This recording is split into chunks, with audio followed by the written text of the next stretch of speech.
Welcome to the moon, a barren, lifeless wasteland, or so we thought. For eons, we've gazed up at the moon, seeing nothing but an ancient, cratered surface. It appeared to be a world that had been dead for billions of years, where nothing ever changed. But in reality, that vision is far from the truth. The moon was born in unimaginable violence, growing up less like a satellite and more like a planet itself. In its infancy, the moon was a dynamic world, much like the early Earth, Mars, or Venus. This raises a startling question. Could this cosmic body, which we see as desolate, have once been a home for life? The thought isn't as crazy as it sounds. The moon's incredible and violent history makes it more like Earth than we ever imagined. It's entirely reasonable to consider the Earth-Moon system, not as a planet and its moon, but as a pair of twin planets. The investigation into this possibility hinges on one of science's greatest mysteries, the origin of the moon. This riddle truly began when the Apollo astronauts brought back pieces of the lunar surface. Analysis of these rocks revealed a shocking fact. The composition of the moon and Earth are nearly identical. The two worlds are, in essence, geological twins. But how could this be? When we look elsewhere in the solar system, moons are not made of the same materials as their host planets. Something truly different must have happened here.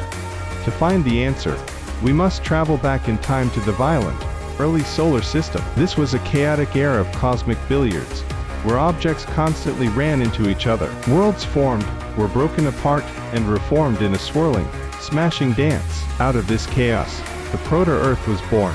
But the violence was far from over. Our young planet was constantly bombarded by leftover debris, but an even greater threat loomed. Another small protoplanet, orbiting the same sun, was on a collision course with Earth. 4.5 billion years ago, a Mars-sized object named Theia slammed into our world. The classical view of the moon's formation suggests this was a glancing blow. The impact blasted trillions of tons of debris into space, which then coalesced into a disk around Earth, eventually forming the moon. But there's a problem with this theory, a chemical problem. Just like different regions on Earth have their own unique style of barbecue sauce, planets in the solar system have their own unique chemical flavors. A vinegar-based sauce signals North Carolina.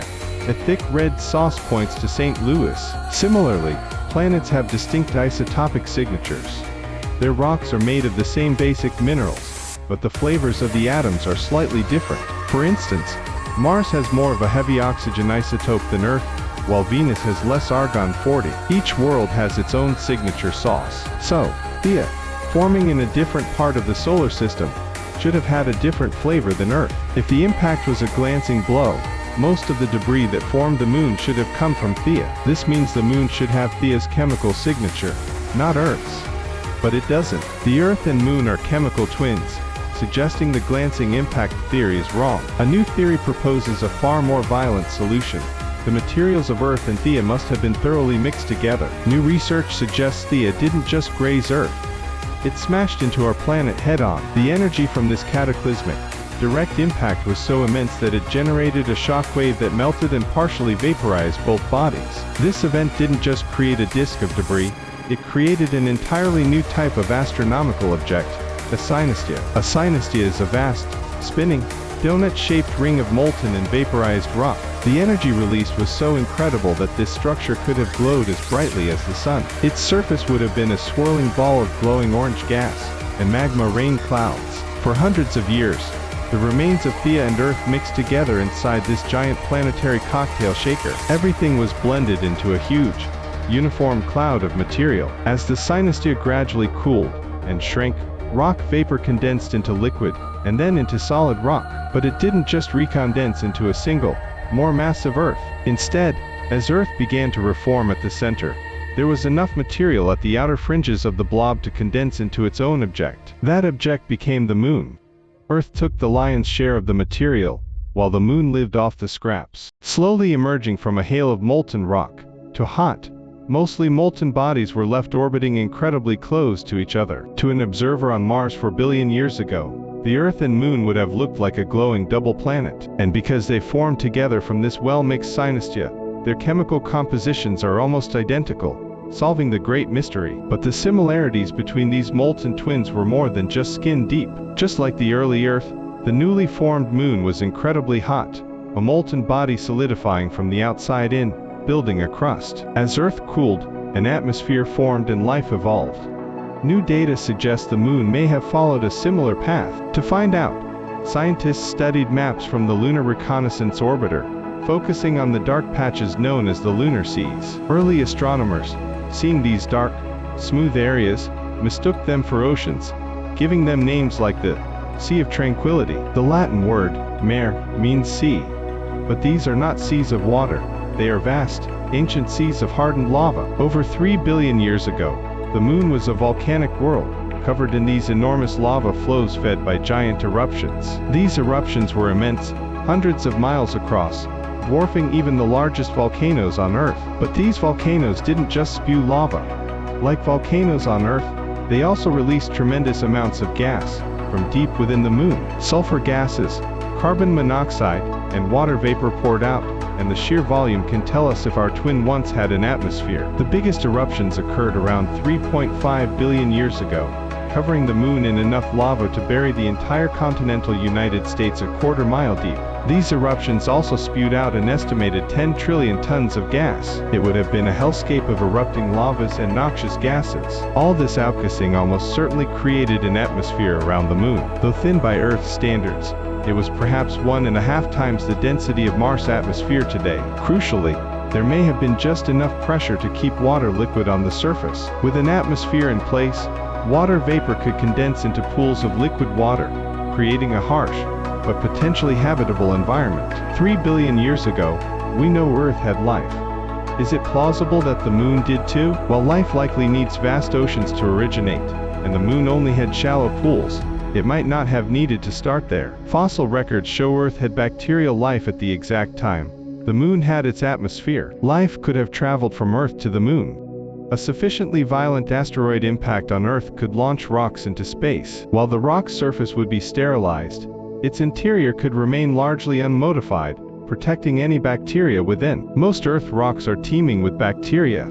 If one such rock were launched into space and landed on the moon, the microbes could have survived the journey. Physics shows it's entirely possible. It may be that the first visitor from Earth to the moon wasn't an astronaut, but a microbe. But this warm, wet lunar environment was doomed. The volcanoes that sustained the atmosphere eventually died down. Without replenishment, the moon's weak gravity couldn't hold on to the gases. In just a few million years, the atmosphere was gone. The surface water was lost to space, and temperatures plummeted. Any fledgling life would have died. Though they started as identical twins, the two worlds grew apart. The moon was small and cooled off quickly. Earth was large enough to retain its heat, support an atmosphere, and sustain liquid water. Size was destiny. We thought the moon's molten interior cooled quickly, killing its volcanoes and shutting down the core's ability to generate a magnetic field. But a re-examination of 1-billion-year-old lunar rocks from the Apollo 15 mission revealed something strange. They held evidence of a lunar magnetic field, billions of years after it should have disappeared. The magnetic field had hung on far longer than our models predicted. This was a new mystery. To solve it, we must look deep inside the moon, and back to its relationship with Earth. Early in their history, both worlds had hot, liquid cores rotating and generating protective magnetic fields. These fields act as guardian shields, deflecting harmful radiation from the solar wind. But the moon, being so much smaller, was expected to lose its heat and its magnetic field much faster than Earth. So how did its field survive for so long? The answer lies in the immense gravity of its twin. When the moon formed, it orbited just 12,000 miles from Earth, appearing 20 times larger in our sky. It was so close that Earth's powerful gravity constantly stretched and flexed the moon's interior. This internal distortion created immense friction, and friction creates heat. This tidal heating dumped so much energy into the moon that it kept its mantle molten far longer than it otherwise would have been. This effect prolonged the life of the moon's dynamo, extending its magnetic field for an extra 2 billion years. It was long enough to imprint those 1-billion-year-old Apollo rocks. But over time, as the moon slowly moved away from the Earth, this friction heating dropped. Eventually, the core cooled and solidified. The movement stopped, and the magnetic field fell apart. Without its shielding, the solar wind bombarded the lunar surface, leaving it the radiation-scorched wasteland we see today. A dead world orbiting a living one, or so we thought. It turns out, the moon is only mostly dead. Powerful forces are still stirring. The lunar surface is shaking, giving rise to vast new rock structures. Is our cosmic twin coming back to life? The moon's surface is a pristine record of its history. The abundance of craters shows it hasn't been geologically active for a very long time, but scans of certain areas, like the Schrödinger Basin, tell a different story. They show recently formed rocky ridges that are free of large craters, meaning they are relatively young. How can a dead world have new, young features? These features are called lobate scarps. They are massive faults in the moon's crust, formed when one piece of crust is pushed up and over another. These scarps can be tens of miles long and hundreds of feet high. Something powerful is creating them. The answer lies in a decades-old mystery, moonquakes. Seismometers left by the Apollo astronauts detected thousands of tremors. Most were from small asteroid impacts, but a few dozen were something else, true moonquakes, originating from beneath the surface. Some measured up to 5 on the Richter scale. Something is still happening under the surface of the moon. On Earth, earthquakes are generated by the slipping of tectonic plates, which float on a liquid mantle. But seismic data shows the moon is different. Its solid crust, or lithosphere, is incredibly thick, extending 600 miles deep. There is no liquid mantle close to the surface, so it cannot have Earth-like tectonic activity. This solid interior is also why moonquakes can last for over 10 minutes. Unlike Earth, the moon has no liquid layers to act as shock absorbers. The energy from a quake can just ring through the solid rock for a very long time. So, if not tectonics, what is causing the quakes? Triangulating their epicenters revealed they originated near the same locations as the lobate scarps. The evidence points to a single, surprising cause. The moon is shrinking. As its interior continues to cool, it contracts. The cold, brittle surface can't shrink with it, so it's put under immense pressure. Eventually, the crust snaps, creating a scarp and triggering a moonquake. These new ridges and quakes aren't signs of life. They are the moon's death rattle. But this dying world has an upside for humankind. It can warn us of threats the living Earth cannot. By studying the moon, we can discover the true risk of asteroids hitting our planet. Looking at Earth, you might think asteroid impacts are rare. We don't see many craters. But then you look at the moon, and realize it's covered in them. On Earth, weather, volcanic activity, and life itself constantly erase these scars. The moon has no such forces. Anything that has ever hit it leaves a permanent record.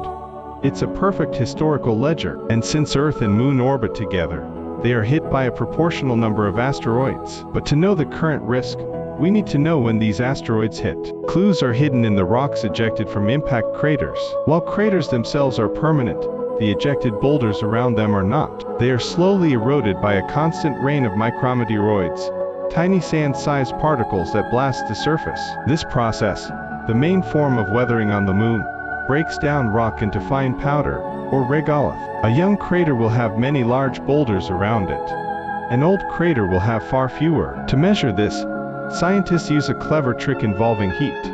During the cold lunar night, large boulders retain heat from the day much longer than fine dust. By analyzing thermal data from satellites, they can count the boulders and date the craters. This analysis revealed an alarming pattern.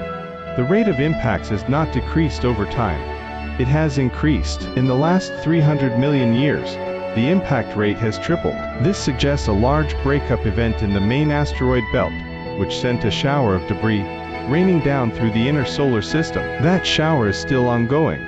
The solar system is a dangerous place, and asteroids are the #1 cosmic threat. An impact over a major city could flatten it completely. In this fight, forewarned is farmed, and the moon provides the warning. But in the far future, our cosmic twin could cause a different kind of end of the world. The relationship between the Earth and moon is changing.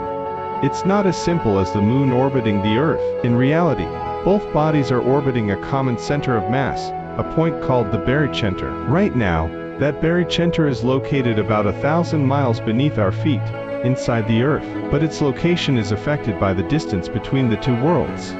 And every day, the moon gets farther away. The cause is the gravity of our own planet's oceans. The moon's gravity pulls on the oceans, creating tides. But Earth's faster spin pushes this bulge of tidal water ahead of the moon. This massive bulge of water has its own gravity, which tugs on the moon, speeding it up and pushing it into a higher orbit. The moon is moving away from us at about 1.5 inches per year, the same rate your fingernails grow. If this continues, in less than 4 billion years, the barycenter will move outside of the Earth. At that point, the Earth and Moon will officially become a binary planet system. But that's not the end of the story. As the Moon moves away, it drags on the Earth, slowing our planet's rotation and lengthening our days. Eventually, the Earth's day could become equal to the Moon's orbit. We would become tidally locked, with one face of the Earth always facing the Moon. A single day on Earth would last over 600 hours. The long, scorching days and freezing cold nights could trigger a runaway greenhouse effect, turning Earth into a boiling furnace like Venus, all because of the Moon. We are not just Earthlings. We live in an Earth-Moon system. Earth would not be Earth without the Moon. Born as twins, they took different paths, but their stories will forever remain entwined. From its formation, to the tides, to the tremors deep within its core, the Moon confirms it is one of the most interesting objects in our solar system. Our lunar companion is more than just a satellite. It is a world of its own, and it is, and always will be, Earth's cosmic twin.